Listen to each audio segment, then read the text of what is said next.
Hello and welcome back to Reydar. Before we get started, make sure to like, comment, watch till the end, subscribe, hit the bell notification.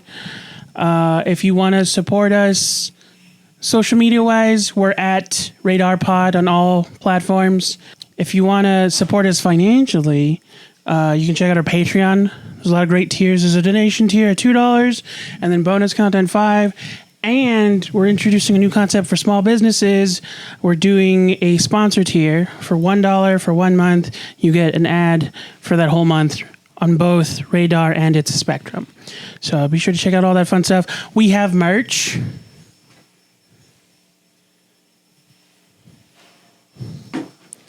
Wow. So there's that. We have stickers and t-shirts. And yeah, that's pretty much it. Welcome to the show. Yes, thank you. Jerry. This is Jerry. I'm Jerry. He's Jerry. Nice to meet you. What is your full name? Well, I guess my real name, maybe we shouldn't get into that, but my full name would be Jerry Rangel. Rangel. We also didn't have to if you want. We could just call you... You can call me Jerry. Live Jerry. Bastardo Gerardo is my musical moniker. Nice. I make... That's your your performer's name? Like when you make music? Yeah, if you want to find me on Spotify, you can We'll put a link. cruise the catalog. Hell yeah. But also, so like you sort of do like a multifaceted show. What would you call what you do? What is Live at Jerry's? Live at Jerry's is a rhythmic enunciation of my demeanor of sense. I feel like I get exactly what you're saying. You know, in different facets. You know, we do live shows, live renditions, some collaborations. Right. I also cover different events. Yeah, and I guess it's venturing into journalism too now, which I didn't really expect. I didn't expect to ever do live comedy shows either, but I just kind of, shouts out to Idiots United. I asked to collaborate them, I think exactly 2 years ago now.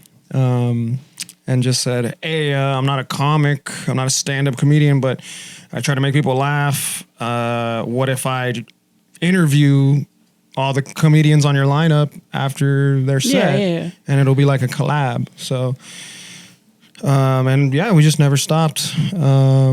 So it's ventured into that. It's ventured into making content for businesses and brands. Right. Yeah, I've seen you do like the on the street thing, but you also have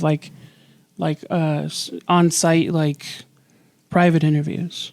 Yes, yeah. So it's really just taking my persona that I've developed these last few years and growing with it. So it's I guess I can call it a DIY talk show, man on the street kind of endeavor. And then you also host shows, right? Yeah. So I co-host every show that's Idiots at Jerry's. That's a collab between the comedic, whimsical whims of Mario Rodriguez, Eric Cerrone, and Buster Brown. And they do a fantastic show called Idiots United, where they have a bunch of comedians, and I help Mario co-host that.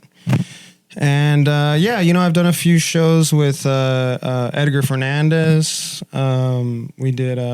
He came up with this concept called Electric Soundbox. I've done shows with PSY Sound from Chloe Chaidez.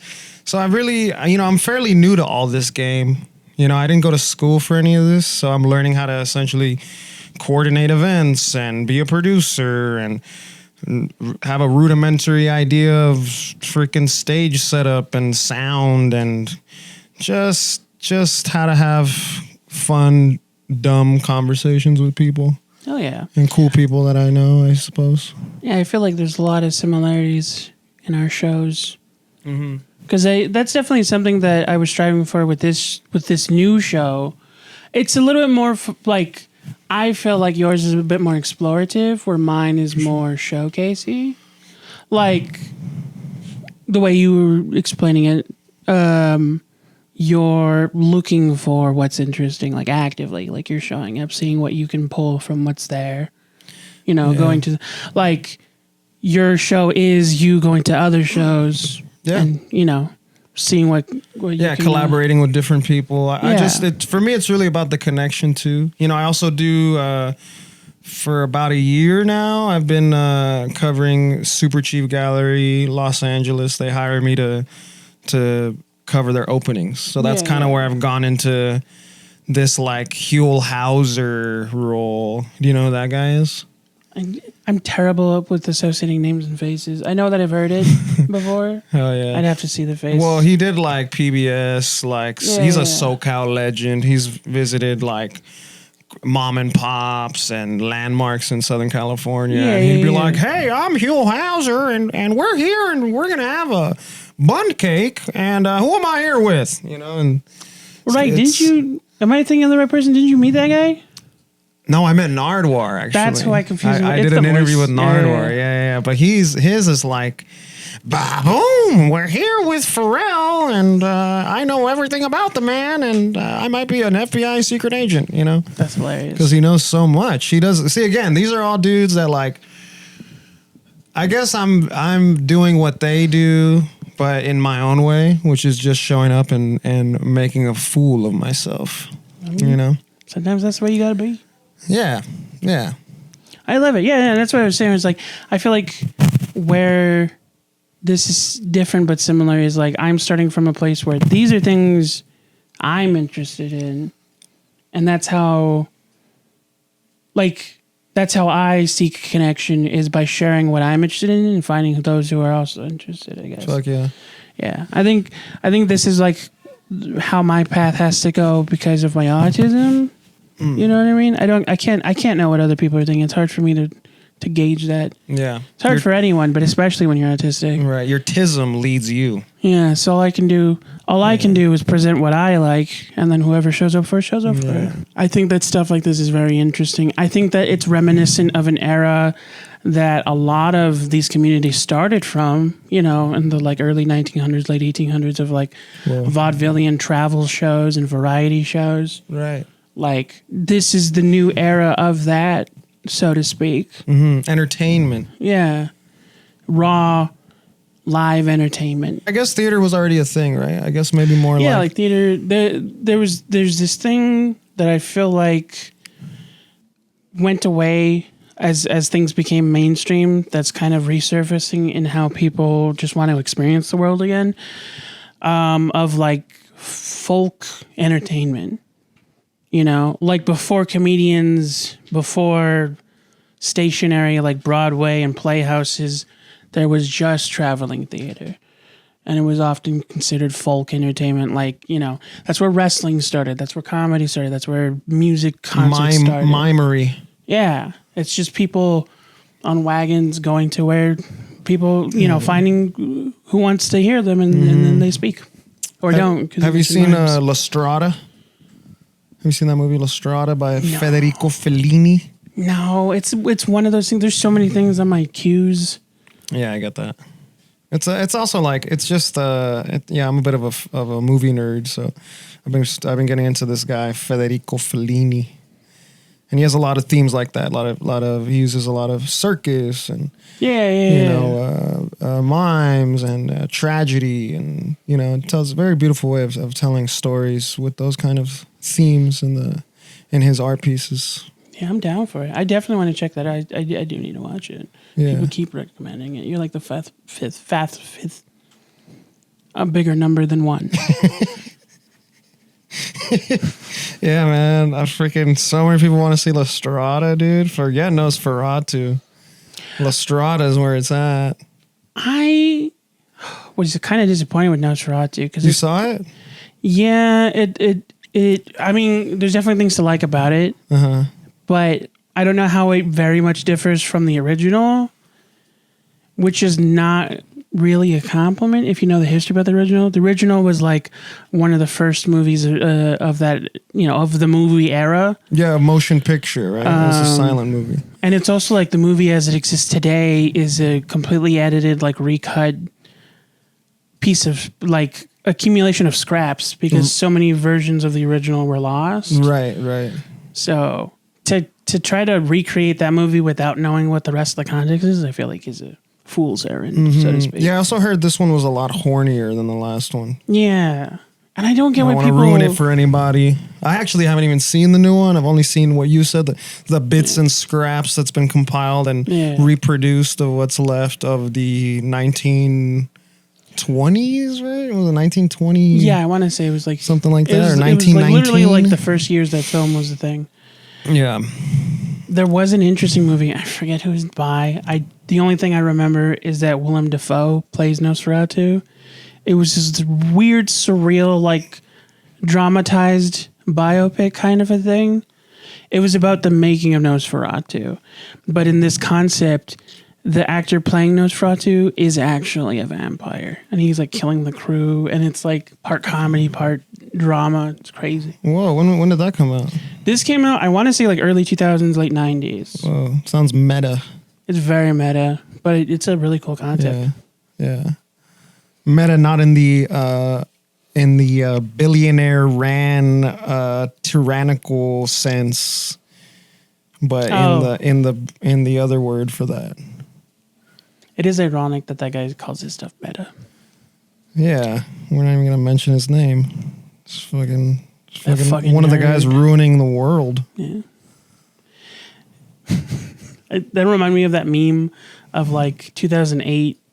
It's like a me at 2008, and then it's a poster of Idiocracy, and you're like laughing at it. And then it's me at 2025 seeing Idiocracy, and it's like, oh shit, we're actually headed that way. Like Crocs actually are a thing. I'm literally wearing leisure wear similar to that movie. Idiocracy? Yeah. What else did it kind of predict? And we're it was slowly... like massive, crops are dying, weather is changing because crops are dying. Corporations are like owning every aspect of existence. And individuality as we know it. Yeah. Did it also say we're like becoming more racist as a country? I mean, kind of. That's what it feels like every day. I feel like it's a thing of like, it's not even that it's more, it's that filter that's been developed, that barrier is just intentionally being broken down. And like, what's the word? Regressed. Like we're heading back to 2008, which was such a bad year. I don't know. Dude, it's even crazier. I think we're headed back to like pre-civil rights. Yeah. And I don't even fucking like politics, I try to be like, it's all shit, it's all shit, man. They don't ever have our best interests in mind and whatever, but yeah, man, the shit that we're in now is really fucking shit, It's fucking actually made me like read stuff. Yeah. Well, that's like part of, what's fueling your upcoming show, right? Your upcoming collab with Idiots. Yes, man. We got a collab show. It's going to be at Cafe Girasol in Boyle Heights this Friday, January 31st. All the proceeds, we'll be taking donations. All the proceeds will be going to the owner. Her husband just got deported. Probably in the worst time humanly possible to ever get deported. Yeah, I've been hearing crazy shit about ICE showing up. Dude. Specifically like during the fires. It's crazy. It's literally like authoritarian, like Nazi shit. It's fucking not... It's pretty fucking wild. Yeah. And we're trying to do our part and help a friend out and also just get the word around of Fuck ICE. It is called the Fuck ICE Show. So, if you guys want to check it out, that'd be awesome. I obviously will be, just promoting it more this week. And, in these trying times, as helpless as it sounds, all we can really do is try to make people laugh, I guess. Yeah. Yeah. I've really been trying to do that. But I guess it's like happiness, you know? Is that thing like maybe happiness doesn't exist. Maybe it's just the pursuit of happiness. That's the thing. Someone, I don't remember who said it, where it's like, that's all you're promised is the pursuit of happiness. I think Will Smith said it. Yeah, oh, well, never once. mind. No, I'm just kidding. But yeah, dude, maybe there is no such thing as laughter. There's only the pursuit of laughter. I mean, I'm autistic. I can't really comment on that. A lot of my laugh is forced. How does that? No, it's this thing. I used to do this bit about it where it's like, as a kid, I was always told my laugh was really obnoxious. So around like my preteen and early teen years, I started like learning laughs to try to like blend in. So like, how does that work? Did you like? Was it through YouTube? Did you just have a keen ear to a certain laughs in the crowd? Like, oh, that guy's likable. People like his laugh. Or? It's more a thing of like I would pay attention to how people laughed depending on the scenario, and then I would create a gauge for myself of how hard and how enthusiastic I had to be about it. Like I could do anything. It sometimes is hard for me to force on the spot. It's a thing I've developed as a response. No, I get and that. Sometimes I'm genuinely in the moment and real. It's more just to like hide that my actual laugh is rude. And I'll even say like I've tried to do it less now and just embrace my real laugh. And when people complain about it, I'm like, I'm sorry that my joy is upsetting you, but that's not my problem, dog. Yeah, I mean, whatever. Yeah, no, fuck them if they. Yeah, like I can do. You know, the ones I know off the top of my head were the ones for the joke, which are a bunch of weird laughs, like the the Eddie Murphy 80s Eddie Murphy laugh. Like, yeah. Oh yeah. Or like I do this thing I call the George McFly chuckle. It's like, so a regular chuckle is like you take the voice out of it and it's just the air, and it's like yeah. Dude, that's crazy. Yeah, I mean, I guess I have a similar thing too. I used to like really, as a kid, I would like try to remember. I was always like, I really wanted to be accepted by others. I felt like I didn't have a lot of attention as a kid from right. at my home. My mom would like, work all the time, and she'd work extra hours. So, a lot of the times Monday through Friday, I would only see her like right before we'd go to bed, right. And we shared a bed till I was 11 at my grandparents' house. And my grandparents, they speak Spanish. I mean, I speak Spanish rather well now, but that's another thing. It's like you got this macho grandpa who's like, you gotta start working, kid, and you're like 7, like, I just want to watch SpongeBob and eat fucking, egg salad sandwiches that my grandmother's making me, because all my grandma wants to do is make me a chubby little kid, Yeah. But yeah, I wasn't allowed to hang out with my friends because my family was scared that I'd become a cholo. So I would just be in my grandparents' house all fucking day watching SpongeBob and shit.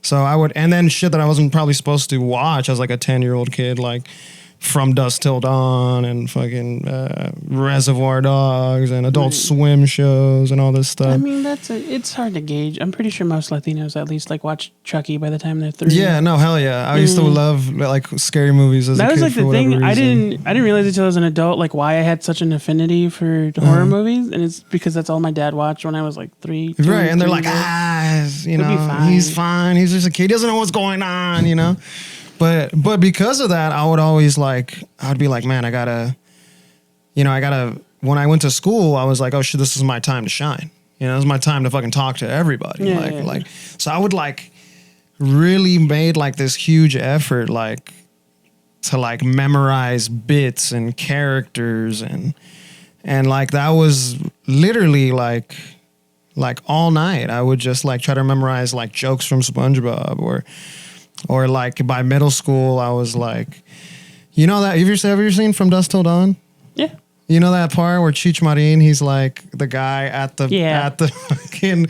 So for those that don't know, From Dusk Till Dawn is like this crazy like vampire I feel like you club said joint. Cheech Marin and every Latino is like, we know the fucking speed. Yeah. Well, I mean, you never know, you know. So yeah, but he plays this role where he's like inviting people to the strip club, and he's like 4 people on that show. Yeah, he's like 4 or 5 people, different characters, and one of his characters is this guy who's like, come on, we got all kinds of pussy. We got white pussy, we got black pussy, we got hairy pussy, we got stinky pussy, whatever.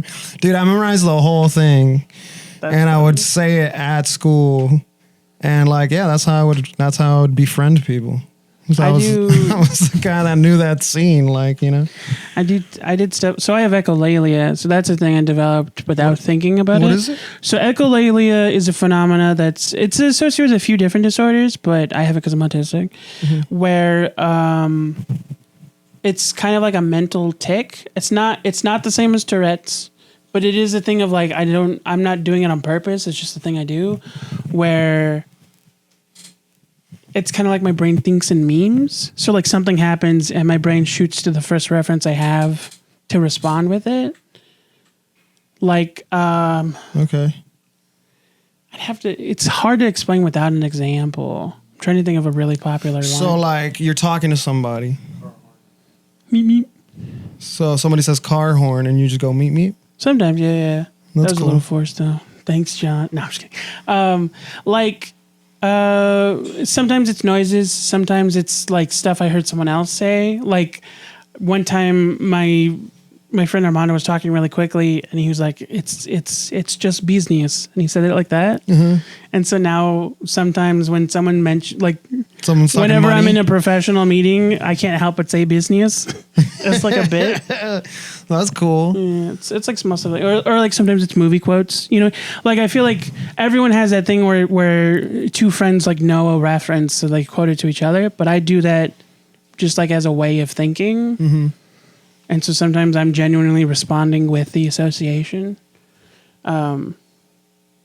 which can be fun. Yeah, that sounds fun as hell, dude. One of my biggest ones as a kid was Mystery Men. Have you seen that movie? Nah. It's probably my favorite superhero. I maintain that it's like the best superhero movie ever. His name is Mystery Man? It's Mystery Men. So Ben Stiller made a movie based on a comic, but he made his own story. Mm-hmm. And it's aesthetically, it's parodying like the weird vibe that Batman movies took in the latter 2 90s movies, the Val Kilmer and George Clooney movies, where they were like super stylized like the 60s comics. So it's very vibrant, very corny. Right, but super cool with the set production. But then like it's supposed to be a serious movie. Yeah. Okay. So you have like Ben Stiller playing Rage Man, I think was his name. Uh-huh. And it was a thing where like once you got him angry, he was like unstoppable. But the joke was that he could never own up to the name. Like he'd get really mad and he'd try to fight, but he's a short dude and he would just get thrown around a bunch. Like he'd be like rage overpowering, and then he'd charge someone and then they just punch him in the face. And he was a superhero? And he was a superhero. Or you had the shoveler, who was dressed as he was dressed as a coal miner and he fought people with a shovel. That was the whole thing. That's fucking hilarious. Yeah, there's a lot of fun bits. So I'd quote a lot of stuff from that movie, like when I'd meet someone new, I'd be like, "Shop on the spleen. You know, you're very attractive." Which is like, I know you don't get it, but that's like a whole. Paul Rubin played a character called the Spleen. His superpower was he had a deadly fart. That's hilarious. Yeah, and I liked his character so much because I'm the kind of person who thinks farts are funny, but also his character was so specific. He got his powers from. He blamed his fart on a gypsy, so she cursed him to have a deadly fart. And now he's a superhero. And now he's kills a superhero people with farts. I think I got to check this out. It's called Mystery Men? It's called Mystery Men. It's from the I want to say the mid-90s. It's a really funny one. It has, Paul Rubin is the Spleen. Paul Rubin was Pee Wee Herman. Nice. Yeah, I remember. Ben Stiller. What's that guy's name from Shameless? He played Frank. The main dude? Something H something. Thomas H something. But the guy from the dad from Shameless. The really fucked up dad from He's Shameless. in it. He plays the shoveler. William H. I knew there was an H. What's his name? Hank Azaria. Most people know him as he's one of the major voices of The Simpsons. Of The Simpsons, yeah. He plays a British Indian superhero, but he's a British man, and it's like a whole colonial reference that nobody gets. He calls himself the Blue Raja, and he dresses like a sultan, but he's British. Right. And he throws forks at people. Okay, so you were born on 9/11. My birthday's June 11. June. Yeah. That's so crazy. That makes me a Gemini. What are you? I'm September a Virgo. You said September 6th, right? September 6th. You're a what? You're a Virgo? Yeah. Damn, that's cool. We're both air signs. Yeah, but people keep talking. I feel like we're also the two signs that people talk the most shit about. Like every sign gets shit talked about them. Yeah, Virgo men. Ugh. Yeah, Gemini it's like men, Virgo are the bottom tier of fucking everything, and Gemini are like shady like I don't know. Bullshit artists. Yeah, like I mean, I am, Gemini are supposed to be two-faced or whatever. Mm-hmm. No, you seem pretty upfront. I'm up front. Then we find out you're British. But I guess in terms of like a bullshit artist, I mean, what are we? I don't know. Sometimes I'm like, what am I really doing? I'm just doing what I want to do. You know? How's that bullshit? You know what I mean? I guess that's true. That reminds me of that History of the World. Have you seen that movie? It's a Mel Brooks movie. Yes. I actually just saw it like a few weeks ago. Yeah. The first one or the sequel? There's two. But the sequel's not really by Mel Brooks. It's by another guy. Oh yeah, didn't he like give it to somebody? And it's produced by Hulu or whatever. Yeah, it doesn't really. I don't really count it. I'm interested in seeing it. But I saw the first one. Yeah. I thought the concept of never making a sequel was funnier because the first one is called Part 1. Yes, and then the ending is like Part 2, and it's like all these like whatever. Yeah. Dude, Mel Brooks has a lot of funny concepts. Not everything holds up. Legend. I think one of the probably like the funniest. Yeah, man, a pioneer in funny. That was the other thing I referenced was the Schwartz. I always do the Schwartz. The Schwartz. Merchandise. It's all about merchandise. Man, Spaceballs the flamethrower. Kids love this one. Young Frankenstein's a classic. Young Frankenstein over Nosferatu all day. But it's also like, it's not just because it's a Mel Brooks picture, but it's because it's a Gene Wilder picture. I mean, they were like, a match made in heaven, dude. Yeah, he wrote it while filming Blazing Saddles, like on a napkin. That's crazy. So good. I love it so much. There's so many good bits about it. What's that name? Something Fine? The Igor? Igor. What about him? Oh, his real name? Like that he's the British actor? Like the cast is perfect. Yeah. It's a great movie. The lady that was the grandma in Malcolm in the Middle. Yeah. She's like young. Val Brooker. Can we add that? That'd be so funny. We probably won't, but we will. The horse. Yeah, I was trying to do a horse sound right there. I can't do a horse. I can't do it either. I can do trotting, like very realistic trotting. Let's hear it. I have to cut my hands though. Can you do that with a mic? We're gonna figure it out. And while we're figuring it out,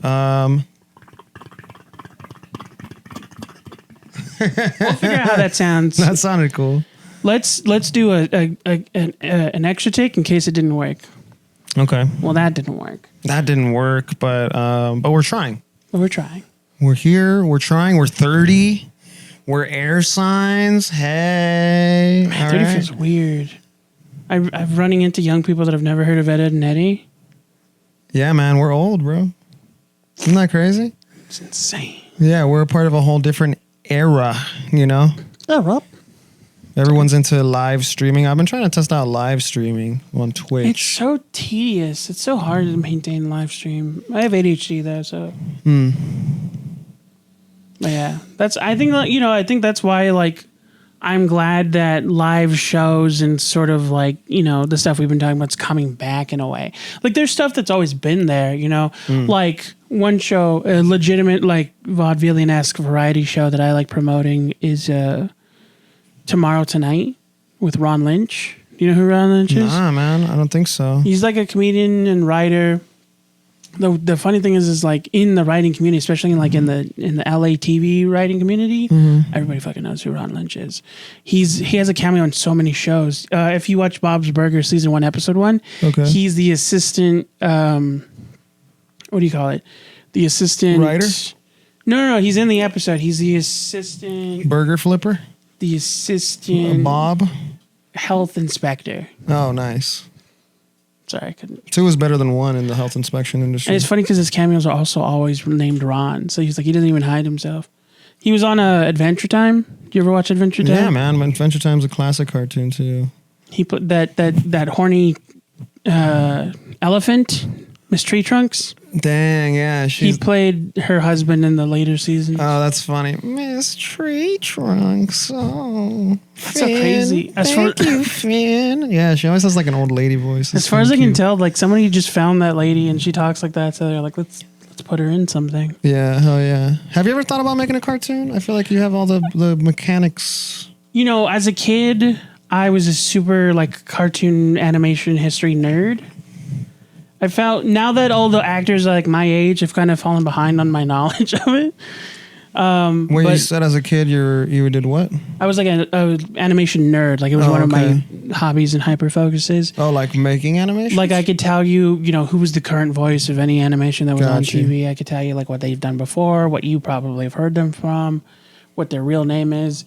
And so it was a pursuit of mine for a long time. And I want to say that like the last couple of years I've been focusing on the comedy and the podcasting, but it is still an aspiration of mine to do voice acting. I do impressions and I practice voices on my own time, and I incorporate that in my comedy. Yeah. So it's definitely something I wanted to do. At first, I thought I'd wanted to be an animator, but then I realized like I like creating characters. I don't like trying to have to run a show. Like the more I looked into what goes into it, I'm like, I just want to be it's a lot of moving it. parts. Yeah. I definitely would want to be a writer. I don't think I'd want to physically animate the shit. Well, you could be or a voice actor. Yeah. Would you want to be a voice actor? I think I'd want to go like the Seth MacFarlane route and like make shows that I can voice. That way I don't have to like waste my good voices on shit I don't want to do. Make sure you do what? Like make the show that I'm the voice on. You know what I mean? Like so you want to write the show and do the voice? Yeah, like I'd also want to be a writer. I just don't want to be a physical animator, which like most of it is outsourced anyway to the Philippines and South Korea. Wow. That's true. That's crazy, dude. That's why there's like a consistent aesthetic or like drawing style in most current animation. Because a lot of it is like this new frame-by-frame programming that's used. I also don't want to overspeak in case, there's probably a lot of it that's changed and there's some bits I'm getting wrong. So I don't want to, say it with my full chest and then like then it turns out I'm just being racist. But like even Simpsons has talked about it, how their stuff's outsourced. Like most shows, and you can also see in the credits, that's why I'm remembering it, is like most shows are outsourced. Right. Because it's probably cheaper that way. Yeah. Right. And it's also just like the style that permeated in America is just not done anymore, where it was like drawn frame by frame. Right. Like, is anything done like that anymore? There's some people that do it for the like... for the style. For the style of it. Like that cross-form style animation that you see with like Spider-Verse is that. The way that I believe... traditional animation is you create the scene first, you create the still frames, and then use that to create the storyboard. And then what the animation process is just like a large group of people drawing the in-between movements. So like if one frame is me going like this, and then there's a speech bubble, and then the next frame is me going like this, then like three people's job is to draw all the movements between those two things. Right. And then that's animation. Nice. And now it's outsourced, and it's like they use digital programs to like quicken the process. It's not completely done one frame at a time anymore. Maybe you got to start writing and voicing and then just outsourcing. There's definitely some, voices I've worked on and I use in my stand-up. I've learned to do a lot of impressions. I don't know if you've seen me do stand-up yet. I have actually. My favorite Ryan voice is Mickey Mouse doing There Will Be Blood. Yeah. That was amazing. I love it. That was a great movie too. There Will Be Blood. I say thank you. I did that movie. No. I've been trying to learn more monologues as Mickey Mouse. Just talk like him the whole time. Or just do other scenes from that movie. Like, I've abandoned my child. Pluto. Yeah. Oh man. Yeah. Mickey must has been the one that's resonated the most. I actually do a lot of like old old timey 70s voices. Sorry. What about David Lynch? David Lynch? I don't do David Lynch. You don't do David Lynch? Yes, I do. He was Cleveland's boss on the Cleveland Show. He was in the Cleveland Show a lot. I've realized. He now played that he's himself. dead. Now that he's dead, everyone's been posting a bunch of like little cameos. He's oh boy, whatever. My favorite thing that he did was I don't remember if he played himself or he played a generic like TV producer, but it was like one of the final seasons of Louie Louie. Oh yeah. There's an episode where Louie might get the Tonight Show, like David Letterman stepping down, and then it turns out that they were just using him to leverage against the guy that they was really actually getting the job. really wanted to get. Yeah. But he's talking to the producer, and he walks into his office, and the guy's David Lynch is on the phone, and he's just saying yes, no, yes, no to that again. That was my favorite bit. Yeah, man. He's a cool weird guy, man. Absurdist cinema legend. Yeah. Yeah. I don't know. That's my thing. I've always wanted to make movies. It's always that's kind of like, I guess why I started this whole performative Live at Jerry's thing was like, I feel like at the end of the day, it's just going to lead me down that pursuit of just like making. Yeah. Like whatever your path is to get. I get it. Movies. Yeah. That's a common thing with anime. I just start going back about my hyperfocus. No, but like that's a funny thing about there's like two ways to get into animation, entertainment in the general. business, the big bucks. Lay it on me, kid. Yeah, see? No. Yeah, I always feel like there's two ways to do it. There's like the way that works for most people, and then you can walk into it or you can stumble into it, and I feel like stumbling is a more common thing for guys like us. Yeah, I mean, or intentionally stumbling. Yeah, like it's still. Yeah, man. I mean, like one of my favorite examples is Joe DiMaggio. The baseball player? No. Wait. John DiMaggio, not Joe. That's why I keep confusing people. He's the voice of Bender, Futurama. Okay. He was a guy, like, he tried to go through, usually when you're getting into voice acting, it helps to have a very particular background. Voice acting is a very theatrical concept because you can't be subtle and because it's all in the voice. Sure. The animator is going to draw it. You have to make the character come alive with just your voice. So it's very theatrical. It's a lot of projecting. It's very similar to live theater. So most voice actors have a background in live theater and have a background in improv, but some of them don't. Some of them come through. So John DiMaggio did try that, but from what I remember from his interviews, the background he has to specifically apply to voice acting instead of live theater was like he did stand-up, he did impressions.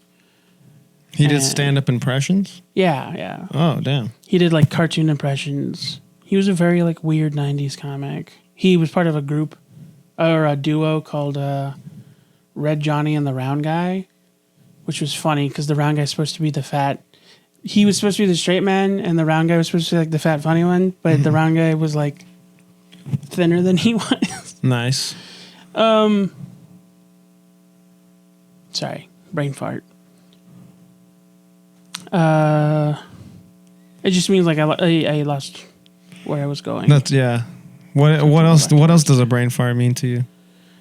It's just like when my brain stops doing what I was trying to. Like it actively just turns off mid sentence.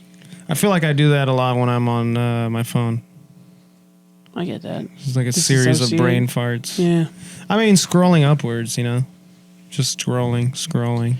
I forget like why I was bringing up John DiMaggio. Oh, we were talking about like alternative paths. Like he was someone who didn't have to specifically come from that background, and I feel like that is the way I prefer, just because I don't think that I can be the most successful in what I'm attempting by doing it the way other people do it. Like the best chance I have at accomplishing what I'm trying to accomplish is doing it my way. Hell yeah. Yeah, man, I agree. Yeah, same. I would say I don't know, man. I'm just freaking. I like doing what I like doing, So I just want to do what I want to do, and help people in the process. Like I said, like my thing is, I'm really big on collaborating and meeting people and talking to people and just getting better at that. Getting better at that, it's muscle of interaction. Yeah, man. I don't know. I think it's a great idea. I think it's cool. I'm excited to see what comes from the future. Thank you, man. I'm excited to see what comes from you.